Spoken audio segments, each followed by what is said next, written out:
Hello, everybody. Happy Monday of third week. Hope you're having a great day today. It's a little cold and rainy out there in Kalamazoo, but that's okay. Hopefully you're all getting some work done today and having a good day. So, oh, there's the FedEx person behind me. Couple of things. We will not have a weekly essay this week. I was getting an awful lot of emails from people who are struggling a little bit right now, trying to get all their homework done and get their deadlines met. And I thought, you know what, it might be a good idea to take a step back a little bit and let everybody get caught up. And hopefully that helps your schedule out for this week. So no essay for this week. But remember, there is an observation due on Wednesday, and I will talk a little bit about that a little bit later on in this particular lecture, some things that I want you to think about for that particular observation. So today we're going to talk a little bit about urban planning and also a little bit about landscape design. And I think I've mentioned this before, that my horticulture degree from Michigan State has a lot of landscape design built into it. So I took a lot of classes about how to design residential areas, but also how to design parks and public spaces, and doing so in kind of an with environmental sustainability sort of as the backdrop. So landscape design is definitely something that I thoroughly enjoy.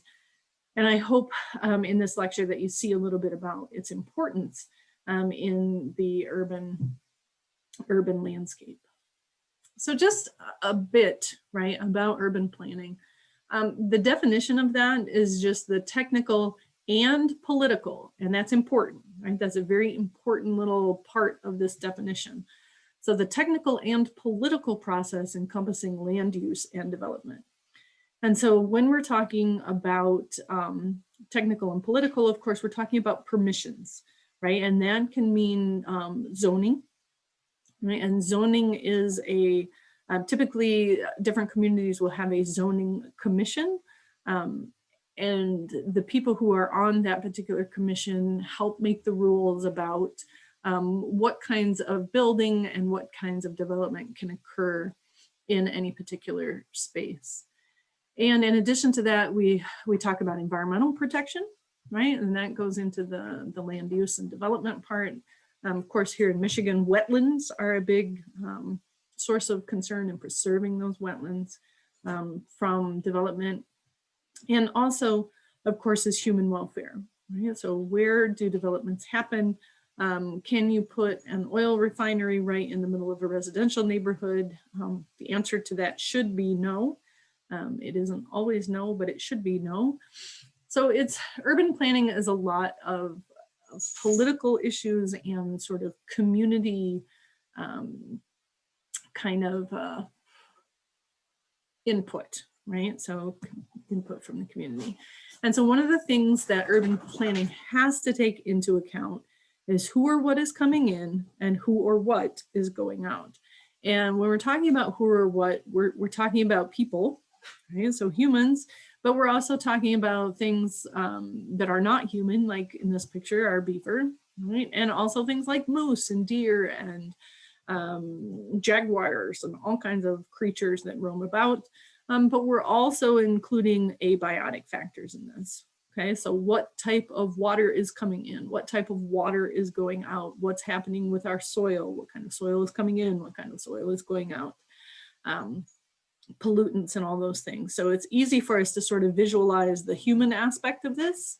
And this picture, I think, does a really good job kind of communicating that, right? All of these people on this side of this particular highway are going into the city, right? They're making their way into the city to do whatever it is that they're doing in there. And then, you know, it's very clear that there's a huge traffic backup here, and that is a very congested area. But then over here on this other side, the traffic is wide open, it's moving clearly, and is not congested at all, right? So these are some of the things that city planners have to think about And, you know, it could be that this particular photo taken at 8 o'clock in the morning when everybody is going into the city, and the exact opposite could be occurring at 4 o'clock or 5 o'clock in the afternoon when everyone is turning around and leaving the city. And if you live near a city, anywhere in the United States, you do see that, right? So I used to commute to Lansing every day, and the traffic going in was always a lot more in the morning than the traffic coming out. So a pretty common phenomenon in city places. So urban planning is very much an interdisciplinary process. There are social aspects to it. There's engineering, there's landscape design, there's hardscape design, there's resource use, and of course, one thing that I think that we often forget about when we talk about urban planning is the maintenance of those landscapes and the maintenance of those areas after they have been built. And so that needs to be a very key part of urban planning is, okay, it's great and fine and dandy, you got it built, but now how are you going to take care of it? Right? So these are all things that go into that. So it's policy, it's public opinion, and it's management. Okay? And typically in a lot of areas, that management is the government. Okay?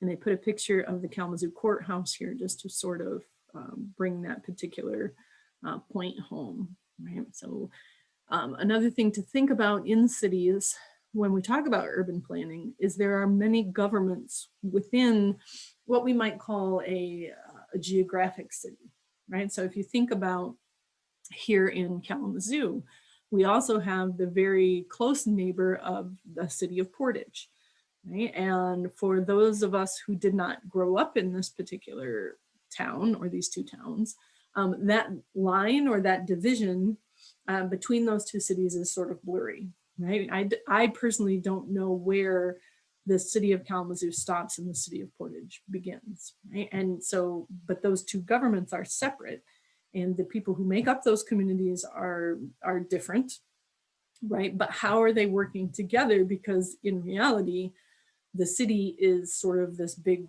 thing, right? The cities of Kalamazoo and Portage are sort of one big entity. So you come into the complications then of trying to get more than one government to agree on things and to make policies that ensure that all people are being represented and also taken care of, right?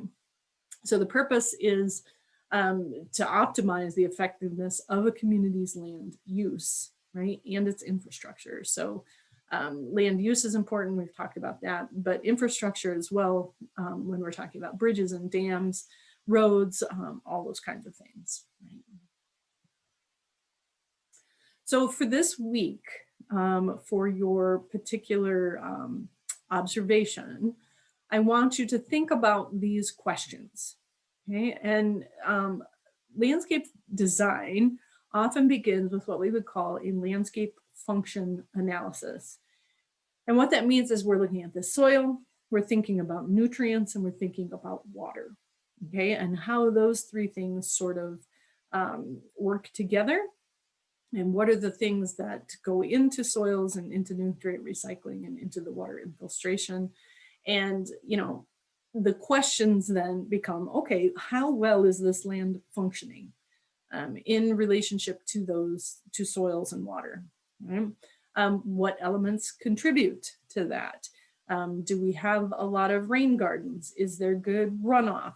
Are the storm drains clogged?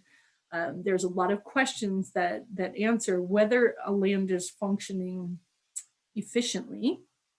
And there are things that contribute and there are things that detract, right? So I want you, when you're out there sort of looking at your space this week, to think about these questions.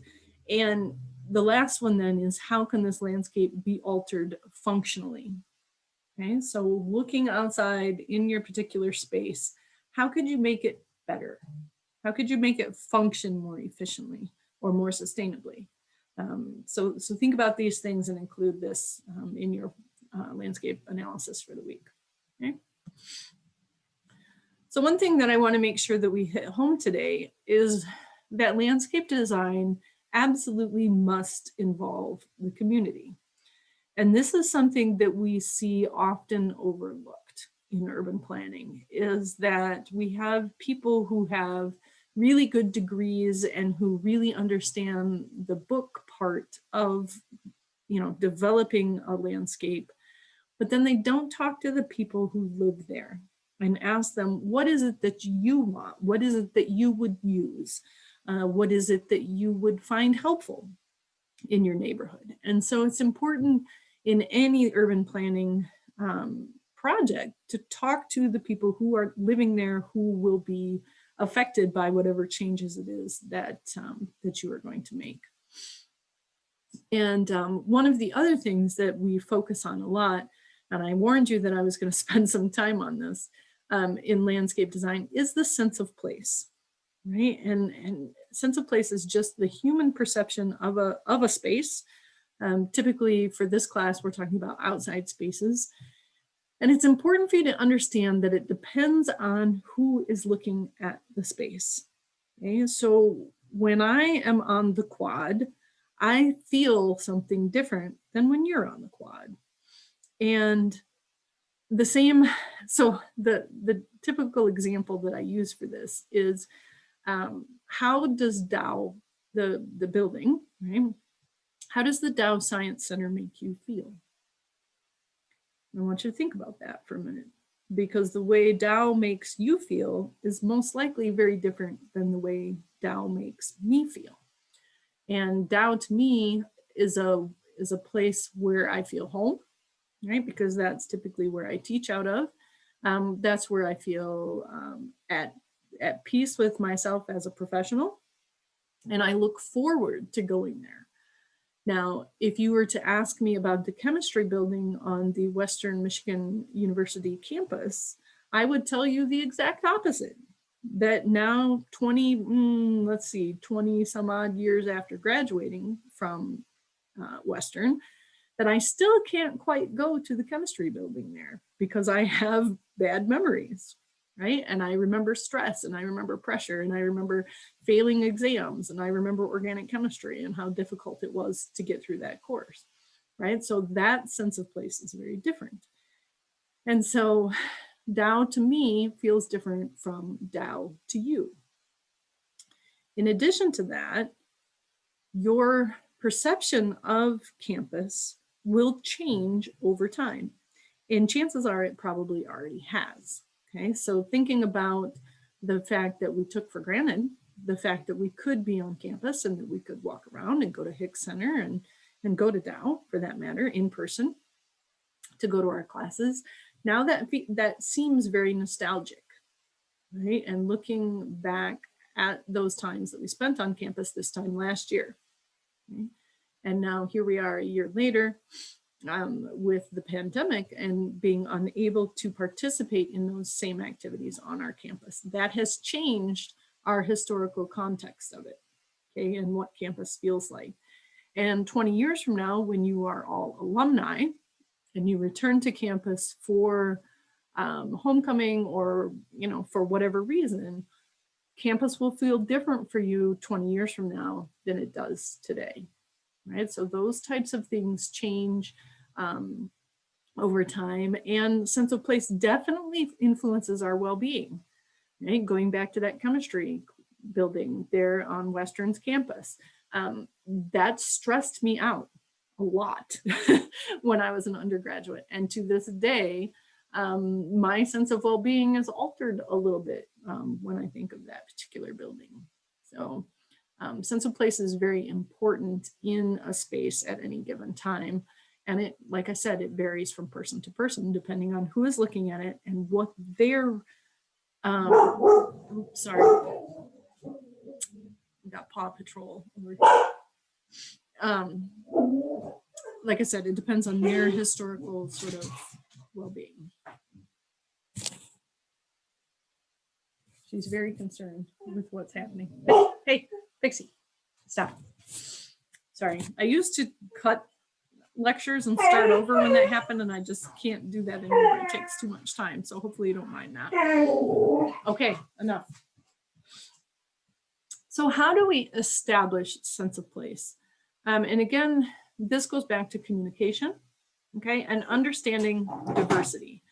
And when I'm talking about diversity, I'm talking about lots of different types of diversity. One is human diversity, right? Understanding the community, understanding who feels comfortable in a space, who feels marginalized in a space, who that space was designed for, okay? And so we need to understand that first and foremost. But then we also need to understand the biological diversity on what, you know, from a straight up standpoint of species diversity, what species are here, plants, animals, fungi, all those things. And then also from an ecological diversity, where we're talking about how diverse is the ecosystem itself, right? So not just strictly biodiversity, but also the addition of water and soil diversities and all of those things. So we have to understand diversity in order to establish a sense of place, whatever that might be, right? So these are the questions that we have is what kind of place is this? What does this place mean to you? And what does this place enable you to do?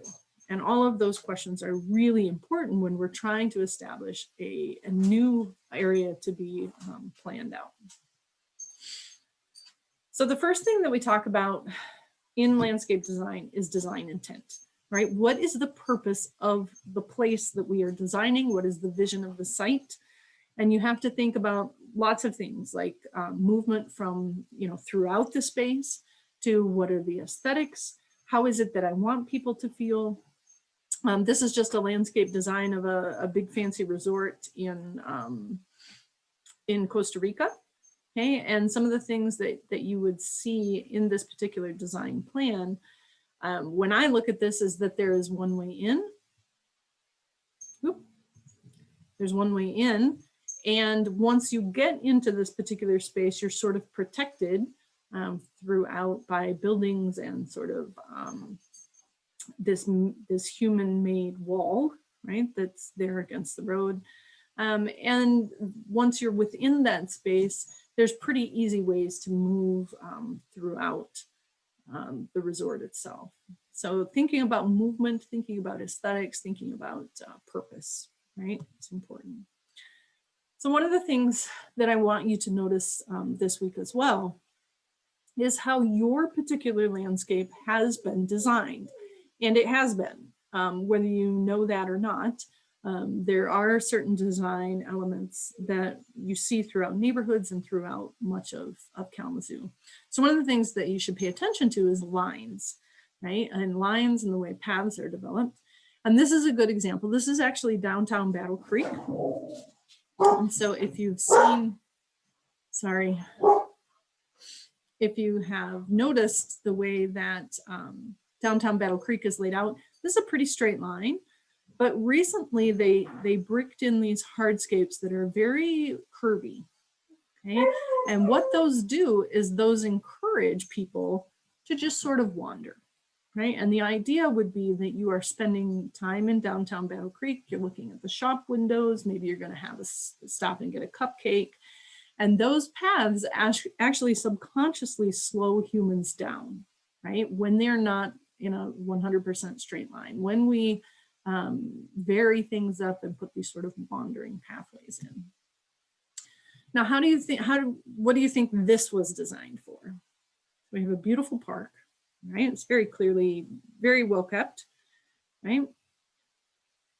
So the things that I see when I look at this photo is relaxation, right? You have a path.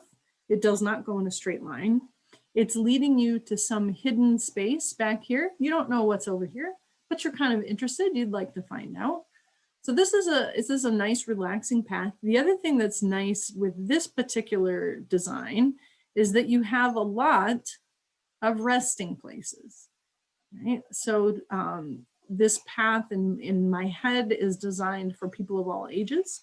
It's wide enough to be accessible to wheelchairs for those who gain freedom through their wheelchairs. But there are also plenty of places to sit down and relax and think and catch your breath, right? So this particular path is a very relaxing path. This one is straight lines, right? Here again, we are in downtown Battle Creek. And what do you think straight lines encourage? Yep, movement from point A to point B. Don't dawdle, don't step aside.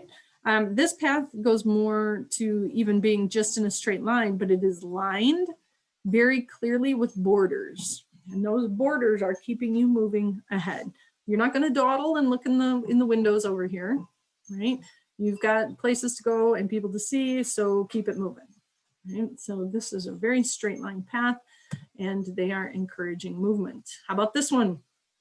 This one is even more so, right? This is definitely a recreation path, probably for biking, although I don't know that for 100%, but I'm guessing that this is biking.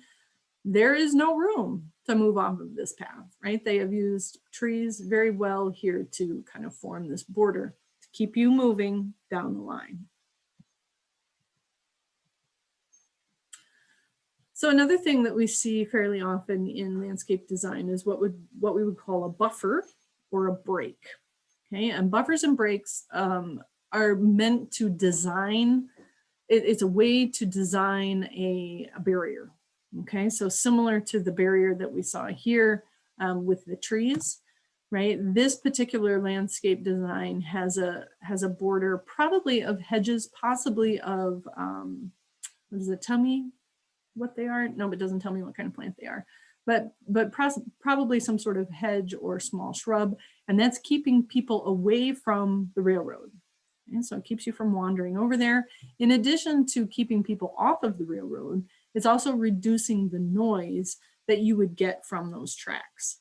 And so we have all sorts of buffers and breaks. Keep a lookout for those on your landscape analysis.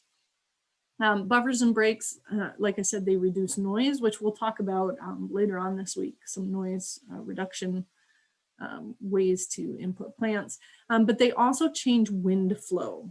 And so you can have wind breaks that slow wind down. You can cut wind in half, and that further insulates buildings, right, and reduces heating and cooling costs for that. And then, of course, again, back to this particular photo, we're back to the buffer here along this path that's keeping you going in a straight line. Like, again, there is no deviation from this. You need to keep moving forward, right? And that's what this path was designed for, is getting you from point A to point B. And then here's another example of a different kind of a buffer. So when we talk about wind breaks and buildings, that's helping us keep heating and cooling costs down. When we talk about this last one that I showed you with the path that's lined, right, that's keeping you moving in the straight motion. But this particular buffer is planted along this stream, right? And this is keeping people in here where it's nice and safe, and you're not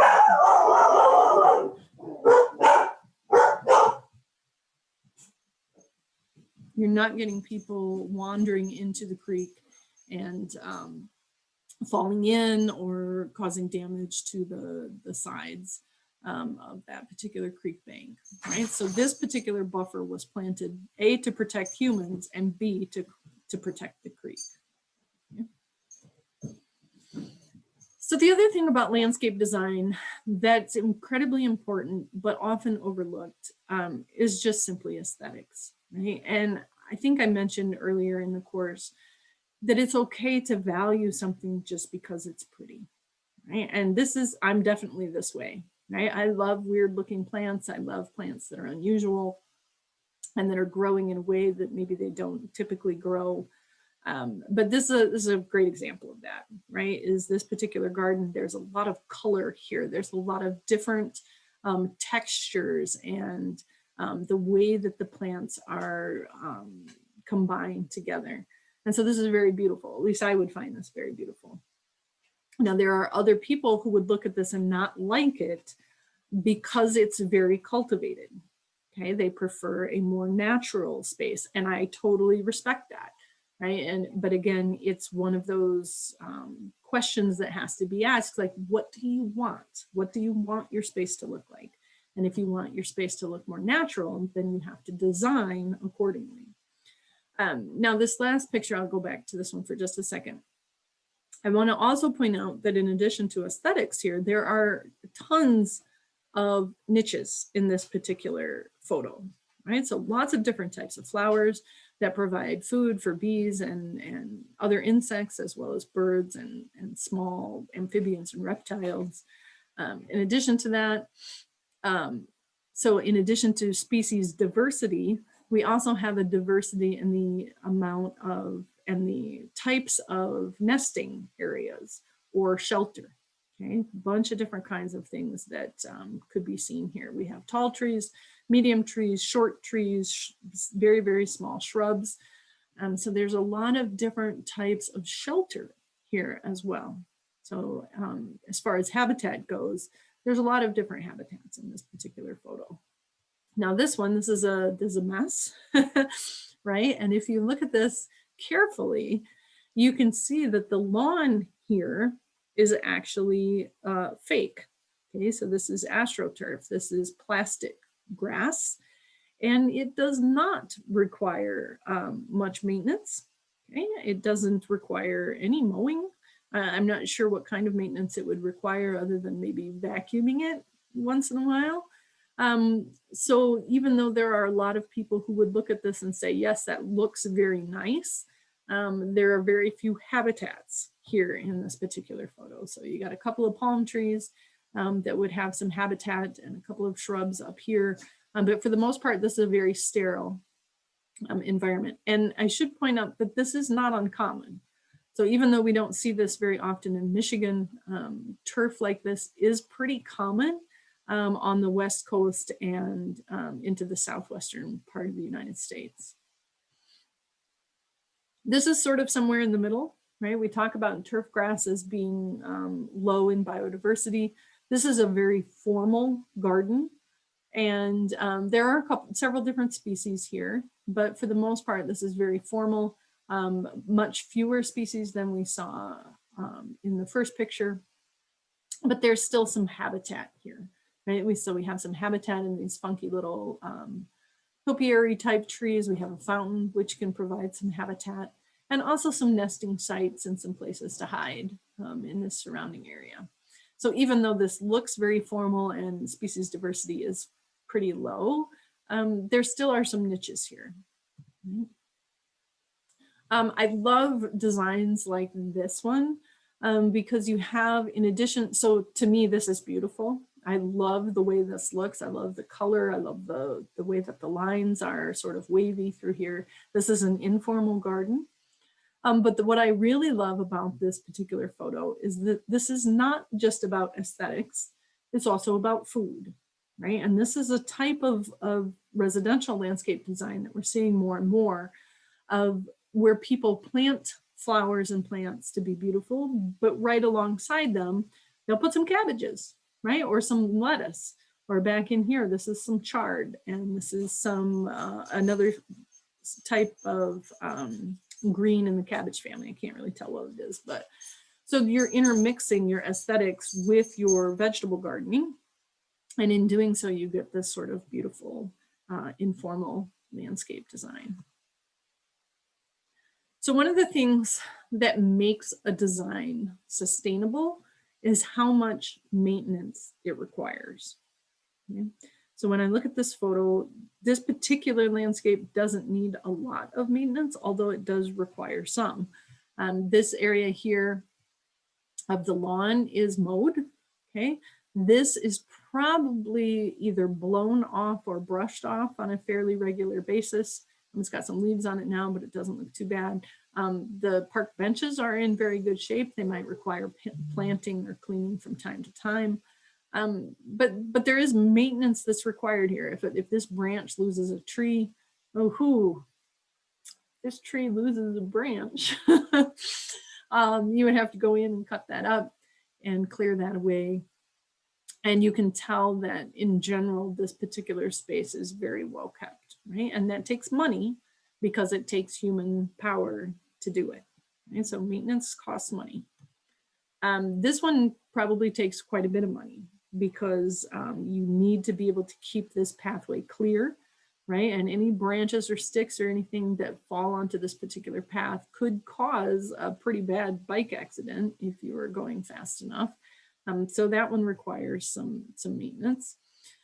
And then we have a lot of urban landscapes that look like this, right? And you can see very clearly. So this is outside of Chicago, and you can see very clearly that this is a golf course, right? And golf courses require a ton of maintenance, and it's maintenance in the form of pruning. It's maintenance in the form of mowing. Some areas in golf courses get mowed up to 3 times per day, the same spot. They require fertilizer, they require pest control, and lots of inputs, okay, go into a landscape like this. Even though it is a green space, technically, its biodiversity is fairly low and the maintenance is very, very high. This is a photo out of the Central Texas Gardener website, and I love this one because unlike the house with the AstroTurf out in front of it, this one is working with what grows well in Texas, right? So these shrubs here, this is myrtle, which is a very drought resistant plant. And of course you have the cacti and the agave and some succulents down in here. And this homeowner has done a good job not trying to make something grow in this space that doesn't live there naturally, right? So this has low input, low maintenance as far as watering goes, as far as fertilizer and pruning, right? For the most part, you can plant these plants and just sort of walk away from them. And so that is the ideal type of landscape maintenance, one that requires very little input. And this is another photo that is that shows a very low maintenance garden. So you have some native plants, right? This would be red bud back here, and this is probably a crabapple, which is also low maintenance, but no mowing, right? And you still get that beautiful aesthetic, right? Lots of tulips and daffodils blooming in this particular space. Some bluebells back in here, a nice resting bench here. So this particular garden would be much more low maintenance than, say, the first one that we looked at that had the paths and the areas that were mowed. So low maintenance is important. But one thing that I do want to mention at the end here is landscape design, aesthetics, and sense of place, and all of those things are very, very important. But so is safety, right? And as a female who has gone out many times at night to try to enjoy parks or natural spaces, I'm not so interested in going there alone, right? And that is a safety thing that's in my head, right?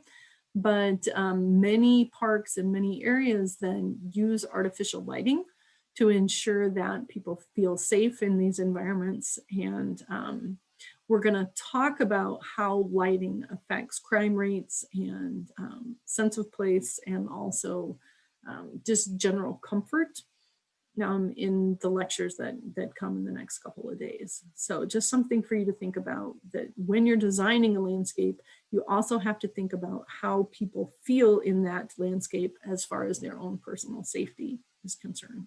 So anyway, that's the day's lecture. I hope you enjoyed it. I hope you got some information about landscape design, a little bit about what it is that we try to do when we're designing a landscape. And like I said earlier or later in the week, last week, is I'll tell you a little bit about how we choose plants for certain areas and how to put the right plant in the right place to ensure that you get your design intent, and also that you ensure human safety and human comfort in those spaces. So have a great day. I'll see you guys later.